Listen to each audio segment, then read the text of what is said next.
प्रिय नवरोबा. लिहून लिहून थकले, खूप डोकं दुखतंय. मला तुझी आठवण येत आहे. जीवापेक्षा जास्त काय करावं आता मी. जीव देत आहे. तू रात्री मला खूप शांत केलंस. साहेब मला काय काय बोलले ते सगळं मी तुला सांगितलं. तू मला शांत राहायला सांगतो, मी शांत राहते. पण जानू, मला सहन होत नाही. तू नेहमी म्हणतोस माझी हार्ड डिस्क भरून गेली. खरंच भरून गेली. माझ्या साहेबांनी मला पागल करून सोडलं. माझा इतका अपमान कधीच कुणी केला नाही जितका शिवकुमार साहेब करतात. मी खूप सहन केलंय, पण आता माझी लिमिट खरंच संपली आहे. यावर उपाय असू शकतो. मी सुट्टी घेऊ शकते, पण सुट्टी देखील मंजूर करत नाही. पगार कापतो. तुझ्याशी बोलायचं होतं. मी तुझी वाट पाहत होते, तू घरी यायची. आज आई पण गावी गेली. घरी कोणीच नाही. घर खायला उठतंय. मी हे पाऊल उचलत आहे. मला माफ कर. तू जगातला सगळ्यात चांगला नवरा आहेस. माझ्यावर खूप प्रेम करतोस. मला मानसिक त्रास होत आहे म्हणून तू माझ्याजवळ येऊन राहिलास. पण रेड्डी सरांना सगळं सांगून सुद्धा त्याचा त्रास देणं कमी झालं नाही. मला त्याचा त्रास खूप आहे. मला त्याच्या हाताखाली काम करावं लागणार म्हणून मी त्याच्या वागण्याची कधीच तक्रार केली नाही.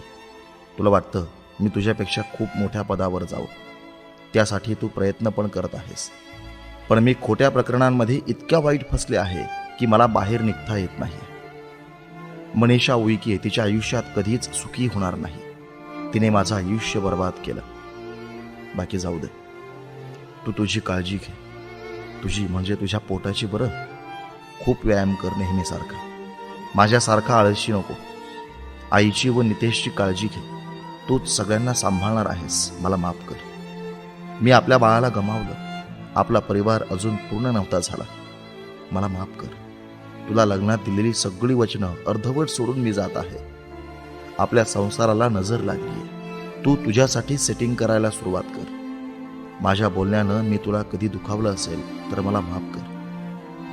तुझं लग्नाचं वय अजून गेलेलं नाही. तू पुन्हा लग्न कर, पण नोकरीवाली बायको नको करू. नाहीतर ती पण माझ्यासारखी तुला वेळ देणार नाही.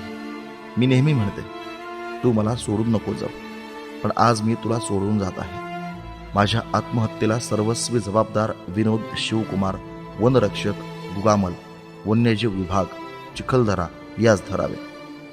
मी मानसिक त्रासाला कंटाळून जीव देत आहे. माझे बँक पासबुक, दागिने सर्व कपाटात आहे. सगळं माझ्या आईच्या ताब्यात देईन. माझं मंगळसूत्र आणि तू केलेला माझा नवीन हार तुझ्याकडे माझी आठवण म्हणून ठेव. आईला सुखरूप घरी पोहोचव. नितेशच्या लग्नात नाचायला मी नसेन, पण माझे आशीर्वाद नेहमीच त्याच्या पाठीशी असतील. आई, माझ्याकडून कधी चूक झाली असेल तर मला माफ करा. ज्याने आयुष्यात आपला संसार अपूर्ण राहिला, पण पुढच्या जन्मी आपण नव्यानं सुरुवात करू. I love you so much.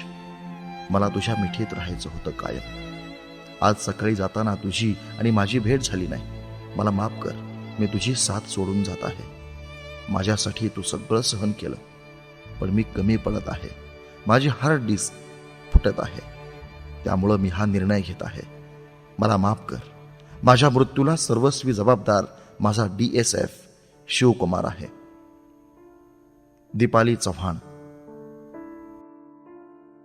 आत्महत्येपूर्वी Deepali Chavan यांनी त्यांच्या पतीला लिहिलेलं हे भावनिक पत्र होतं. दीपाली चव्हाण यांनी